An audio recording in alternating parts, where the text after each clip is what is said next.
सिर्फ MRI report के अंदर लिखा कि घुटने की गद्दी फट गई है तो 100% ऑपरेशन कराना पड़ेगा, ऐसा जरूरी नहीं है। अगर आपके एमआरआई के अंदर भी घुटने की गद्दी का टेयर है, मेनिस्कस टेयर है, तो ये वीडियो आपके लिए है। नमस्कार, मेरा नाम डॉक्टर शिवम शाह है। मैं एक robotic joint replacement and arthroscopy surgeon हूँ वडोदरा के अंदर। तो ये वीडियो के माध्यम से मैं आपको बताना चाहूंगा कि मेनिस्कस टेयर यानी कि घुटने की गद्दी जो फट जाती है वो कौन कौन से तरीके से फट जाती है। हॉरिजॉन्टल टेयर होता है, रेडियल टेयर होता है, या फिर बकेट हैंडल टेयर होता है। ये सब टर्म्स क्या होती है और इसका हम लोग ट्रीटमेंट कैसे करते हैं, ये इस वीडियो के माध्यम से हम विस्तृत माहिती आपको देंगे। यूजुअली अपना जो घुटना रहता है उसमें दो हड्डी रहती है, हड्डी के बीच में लिगामेंट्स रहते हैं और हड्डी के बीच में दो गद्दियां रहती है। ये दो गद्दी रहती है, ये सी शेप यानी कि सी आकार की रहती है। ये अंदर की ओर रहती है, उसको हम लोग मीडियल मेनिस्कस बोलते हैं। एक बाहर की ओर होती है, उसको हम लोग लेटरल मेनिस्कस बोलते हैं। तो ये जो घुटने की गद्दी का टेयर होता है वो यूजुअली घुटने के लिगामेंट्स यानी कि इलास्टिक के पट्टे के टेयर के साथ एसोसिएटेड रहता है। जैसे कि घुटने का आगे का लिगामेंट जिसको एसीएल लिगामेंट बोलते हैं, या फिर पीछे का लिगामेंट यानी जिसको पीसीएल लिगामेंट बोलते हैं, इसके साथ एसोसिएटेड ये टेयर रहता है। अभी ये गद्दी का टेयर कौन कौन से प्रकार का रहता है ये मैं आपको बताता हूँ। तो अगर हम ये मॉडल के माध्यम से देखें तो घुटने के अंदर दो गद्दियां रहती है और ये जो गद्दी रहती है वो उसको हम लोग तीन भाग में डिवाइड करते हैं। ये जो आगे का भाग होता है उसको हम लोग एंटीरियर हॉर्न बोलते हैं। ये जो मिडिल पार्ट पूरा रहता है उसको हम लोग बॉडी बोलते हैं। ये जो भाग रहता है पीछे का उसको पोस्टीरियर हॉर्न बोलते हैं और वो जहां पे अटैच रहता है बोन से उसको हम लोग मेनिस्कस रूट यानी कि मेनिस्कस का मूल रूट उसको बोलते हैं। तो सबसे पहला सबसे कॉमन जो टेयर होता है वो होता है रेडियल टेयर, यानी कि ये जो मेनिस्कस टेयर है पूरा अंदर से लेकर बाहर तक फट जाता है, जिसको हम लोग रेडियल टेयर बोलते हैं। ये टेयर होने के कारण घुटने के मेनिस्कस का ये भाग और ये भाग पूरा अलग हो जाता है। तो बहुत ही जरूरी है कि ये मेनिस्कस टेयर का दूरबीन से ऑपरेशन हो और टाके लगा के इसका रिपेयरिंग हो। सेकेंड टेयर जिसकी हम लोग बात करते हैं वो वर्टिकल टेयर, यानी कि घुटना इस तरह से यानी कि इस तरह से ऐसे ये फट जाता है, ठीक है, जिसको वर्टिकल टेयर बोलते हैं।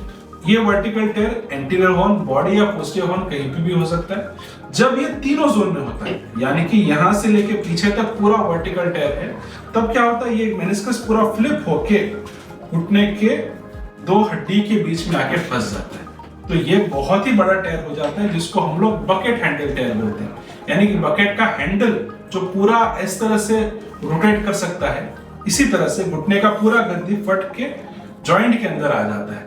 तो ये घुटने का सबसे कॉमन टेयर होता है और यूजुअली ये एंटीरियर क्रूशिएट लिगामेंट यानी कि एसीएल टेयर के साथ एसोसिएटेड रहता है। तो बहुत ही जरूरी है इसका ऑपरेशन करवाना और इसके लिए दूरबीन से हम लोग ये जो बकेट हैंडल टूट जाता है इसको हम लोग टाके लगा के रिपेयरिंग करते हैं। चौथा टेयर जिसके बारे में हम लोग बात करेंगे वो है हॉरिजॉन्टल टेयर, यानी कि ये जो गद्दी है वो इस तरह से फट जाता है, ये प्लेन में इस तरह से जो फट जाता है तो उसको हम लोग हॉरिजॉन्टल टेयर बोलते हैं। जब ये हॉरिजॉन्टल टेयर हो जाता है, जब ये गद्दी इस तरह से फट जाता है तो उसके अंदर कभी कभी पानी भर जाता है। पानी भर जाता है तो एक सिस्ट बन जाता है जिसको हम लोग बोलते हैं पैरामेनिस्कस सिस्ट। पांचवें टाइप का मेनिस्कस टेयर, कभी कभी ये मेनिस्कस टेयर का एक फ्लैप होता है, छोटा सा फ्लैप, छोटा सा टुकड़ा जो घुटने के अंदर आ जाता है, जिसको हम लोग फ्लैप टेयर बोलते हैं। अगर ये लॉक आपको करता है तो उसका सर्जरी होता है, अगर आपको ये लॉकिंग प्रॉब्लम नहीं देता तो उसका कोई सर्जरी करने की जरूरत नहीं होती है। छठा टेयर जिसकी हम लोग बात करेंगे वो है मेनिस्कस रूट टेयर, यानी कि हम लोग अगर देखें तो मेनिस्कस के जो मूल से कभी ये उखड़ जाता है। तो ये बहुत कॉमनली ये एल्डरली इंडिविजुअल्स में देखने को मिलता है, 50-60 इयर्स के बाद हमको देखने को मिलता है। ये दो तरीके का हो सकता है, एक ये एजिंग के कारण यानी कि घुटने के घिसारे के कारण होने वाला टेयर होता है, या फिर इंजरी के साथ होने वाला टेयर होता है। जो घिसारे के साथ होने वाला टेयर है यानी कि अगर दो हड्डी के बीच में आपकी गद्दी घिस के टूट जाती है तो उसके अंदर कोई ऑपरेशन का जरूरत नहीं होता है। बट अगर वो इंजरी के कारण हो जाता है यानी कि गिरने के कारण या घुटना ट्विस्ट होने के कारण हो जाता है तो डेफिनेटली उसके लिए उसका रिपेयरिंग का ऑपरेशन करना बहुत ही जरूरी होता है। सातवें टाइप का टेयर कि कभी कभी ये सब जो मैंने टेयर बताए जैसे कि हॉरिजॉन्टल है, वर्टिकल है, फ्लैप टेयर है, उसका कॉम्बिनेशन होता है तो उसको हम लोग कॉम्प्लेक्स टेयर बोलते हैं। यानी कि इसका कॉन्फ़िगरेशन हम लोग जज नहीं कर पाते।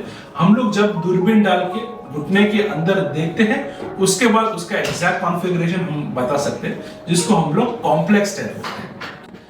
तो ये मेनिस्कस टेयर का ट्रीटमेंट, आपका एज क्या है, आपका लेवल ऑफ एक्टिविटी क्या है, आप स्पोर्ट्स इंडिविजुअल है या नहीं, आपको ये तकलीफ कितना देता है, उसके हिसाब से इसका ट्रीटमेंट रहता है। अगर आपको ऐसा कोई भी मेनिस्कस गद्दी का टेयर है तो आप उसको निग्लेक्ट ना करें, क्योंकि अगर आप उसको निग्लेक्ट करते हैं तो ये कुशन जो है आपका घुटने का चला जाता है और घुटने की हड्डी एक दूसरे को घिसने लगती है और घुटने में घिसारा होना स्टार्ट हो जाता है। तो आपको कोई भी ऐसा टेयर हो तो आप आपके नजदीक के ऑर्थोपेडिक डॉक्टर को, स्पोर्ट्स मेडिसिन स्पेशलिस्ट डॉक्टर को कंसल्ट करें। और कोई भी ऐसे रिलेटेड क्वेरीज हैं और आपको इंफॉर्मेशन चाहिए तो हमारे चैनल को फॉलो कीजिए। Thank you so much.